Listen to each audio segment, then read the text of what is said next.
अस्सलाम वालेकुम। Dubai wallpaper house से मैं हूं सफ़ीउल्लाह फैजी। उम्मीद है आप सब लोग ठीक होंगे। आज जिस टॉपिक में हम बात करेंगे वो टॉपिक बड़ा ही ज़्यादा अहम है। बहुत ज़्यादा लोगों का सवाल आता था कि सेम का जो है वो हल बता दें, तो आज हम बात करेंगे सेम के हल के बारे में।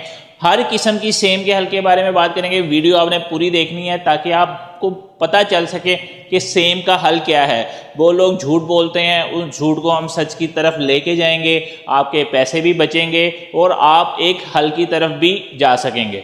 तो जनाब, बहुत से लोग कहते हैं कि पीवीसी पैनल जो है वो सेम का हल है। ओ भाई, सेम का हल नहीं है, सेम को छुपा देता है। जब भी हम दीवार पे एक पीवीसी पैनल लगाते हैं वो क्या करता है कि सेम को छुपा देता है। आगे सेम आपको नजर नहीं आएगी, लेकिन ये एक प्लास्टिक की लेयर बन जाती है। लेकिन इससे पीछे दीवार का क्या हशर हो रहा है वो आपको नहीं पता। 3 से 4 साल बाद जब वो आपका वॉल पैनल उतरेगा तो क्या होता है कि हमने अब देखा कि क्या होता है कि पीछे दीवार में फंगस लग चुकी होती है। और अगर फंगस लग गई है और उसके बावजूद भी आप पीवीसी पैनल नहीं उतारे हैं तो कुछ अरसे में उस फंगस की वजह से वहाँ पे जानदार चीज़ें यानी कि टिड्डियाँ शिड्डियाँ पैदा होना शुरू हो जाती हैं। रात को उनकी आवाज़ें आना शुरू हो जाती हैं और फंगस की वजह से जो कमरे में स्मेल आना शुरू हो जाती है, फिर उसका भाई कोई हल नहीं होता। तो आप कोशिश करें कि अगर आप पीवीसी पैनल भी सेम की वजह से लगवा रहे हैं तो हर 2 से 3 साल बाद पीछे दीवार को लाजमी आपने चेक करवाना है कि उसकी क्या हालत है।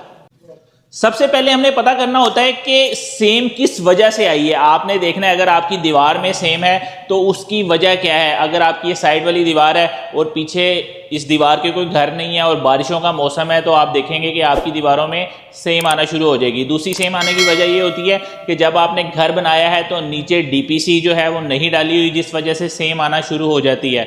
और एक और इसकी वजह होती है, आपने देखना है दीवार में ऊपर वाली मंजिलों पे सेम आ रही है तो क्या होता है जब साथ वाला घर बनता है तो दरमियान में एक खला रह जाता है, जिस वजह से जो है वो सेम आ जाती है।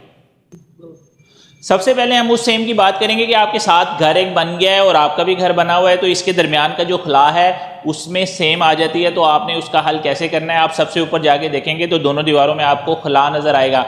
बहुत से लोग क्या करते हैं कि सिर्फ इसके ऊपर सीमेंट डाल देते हैं, यानी कि जो प्लस्तर ऊपर कर देते हैं, तो उससे भी हल नहीं होता। आपने क्या करना है कि जो सीमेंट है और रेत है इसको मिक्स करना है इसमें, यानी कि इसका प्रॉपर मसाला नहीं बनाना, इसको सूखा ही पहले उसके यानी कि सूखा इसको आपने सारी जो उसकी खला है उसको सूखे से भर के उसके ऊपर आपने नीरू की एक लेयर बना देनी है, यानी कि खाली सीमेंट की एक लेयर बना देनी है। वो जो सूखा सीमेंट होगा वो जब आप उसके अंदर मसाला सूखा हुआ मसाला डालेंगे उसके 2 फायदे होंगे। एक तो जब नमी आया करेगी तो वो नमी को जस्ट कर लिया करेगा, ठीक है। अगर आप खाली ऊपर मसाला डाल देते हैं तो नमी फिर भी अंदर रहती है। आपने वो सूखा मसाला डालना है, उससे क्या हुआ करेगा कि जो बारिश की नमी होती है वो सूखे मसाले की वजह से वो भी आपकी नमी जाती रहेगी। पहला तो हल ये हो गया। इसके बाद बुनियादों में जो हमारे सेम आ जाती है, यानी कि जो हमारे 5-5 फुट की जो सेम है वो सबसे बड़ा मसला उसका यही होता है कि जब हम घर बनाते हैं तो नीचे जो है वो हम उसके डीपीसी की एक लेयर नहीं डालते। डीपीसी क्या होती है कि एक लेयर होती है ये कंक्रीट की, और कुछ अब जो है नए केमिकल्स आ गए हैं जिससे मिलके वो एक लेयर लगाते हैं ताकि जो आपकी सेम है वो नीचे की नीचे रह जाए। इस पर भी हम एक डिटेल वीडियो बनाएंगे कि डीपीसी आपने किस तरह बनानी चाहिए या क्या करना चाहिए ताकि सेम ऊपर तक ना आए। लेकिन अगर आपकी डीपीसी नहीं डली हुई अब सेम आ रही है तो क्या करना है, इसमें 2 से 3 किस्म के हल हैं।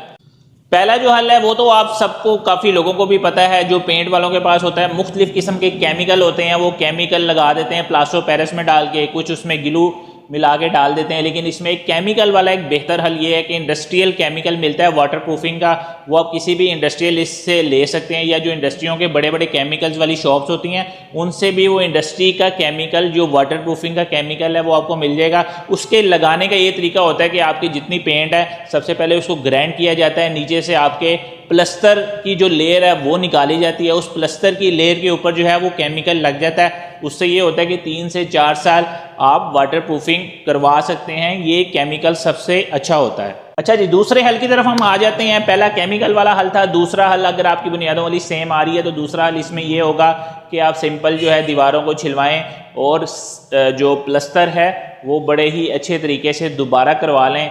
तो सेम फिर जो है आपके 2 से 3 साल बड़े अच्छे गुजर जाएंगे।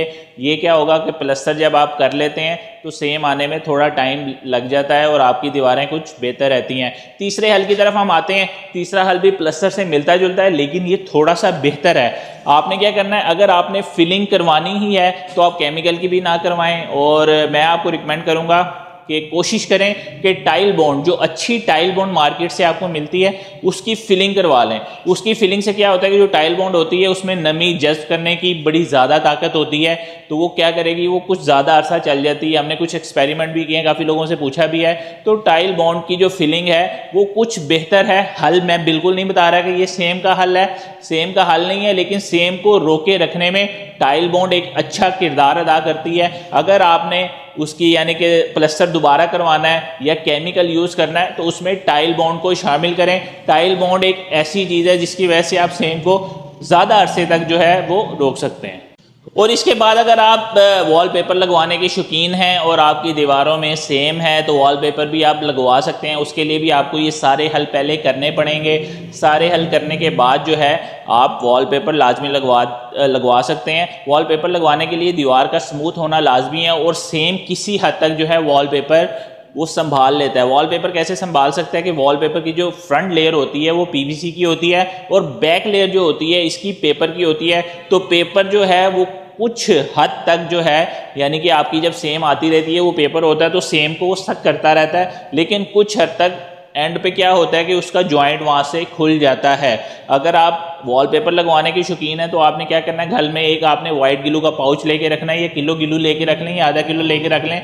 जिस दिन आपको लगे कि उसका जॉइंट सेम की वजह से खुल रहा है तो आपने क्या करना है कि वहाँ पे दोबारा वाइट गिलू लगा के पीछे से थोड़ा सा पेपर को उतारें, वाइट ग्लू लगाएं और दोबारा से पेपर को उधर एडजस्ट करते हैं तो 6 से 7 महीने दोबारा आपका जो है वॉलपेपर वो बड़े आराम से चल जाता है। अगर ये आप प्रैक्टिस साथ साथ रखते हैं तो वॉलपेपर जो है बहुत ज़्यादा देर तक जो है आप उसको यूज़ कर सकते हैं। और इसके अलावा अगर आपने पीवीसी पैनल लगवा लिया है तो आप पीवीसी पैनल के ऊपर भी वॉलपेपर लगवा सकते हैं, लेकिन पीवीसी पैनल आपका बिल्कुल प्लेन होना चाहिए। ऐसे पैनल जिनमें जॉइंट बिल्कुल भी आपको नज़र नहीं आता तो आप उन पे जो है ऐसे पीवीसी पैनल पे वॉलपेपर भी आप जो है लगवा सकते हैं, लेकिन उसके लिए आपको प्लास्टर ऑफ पेरिस की और कुछ केमिकल्स मिलते हैं, उनके थ्रू आपने क्या करना है कि पहले उस पर फिलिंग करवा लेनी है पीवीसी पैनल पे। उसके ऊपर जब आप वॉलपेपर लगाएंगे तो वॉलपेपर भी आपका बहुत ज़्यादा अरसा जो है वो चल जाएगा। मज़ीद इस तरह की वीडियोस देखने के लिए हमारे चैनल को आपने सब्सक्राइब करना है। अगर हमारी वीडियो आपको अच्छी लगी है तो लाइक लाजमी किया करें। अगर कुछ पूछना है तो आप कमेंट सेक्शन में पूछ सकते हैं। मिलते हैं छोटी सी ब्रेक के बाद। अपना और अपने चाहने वालों को ख्याल रखिएगा।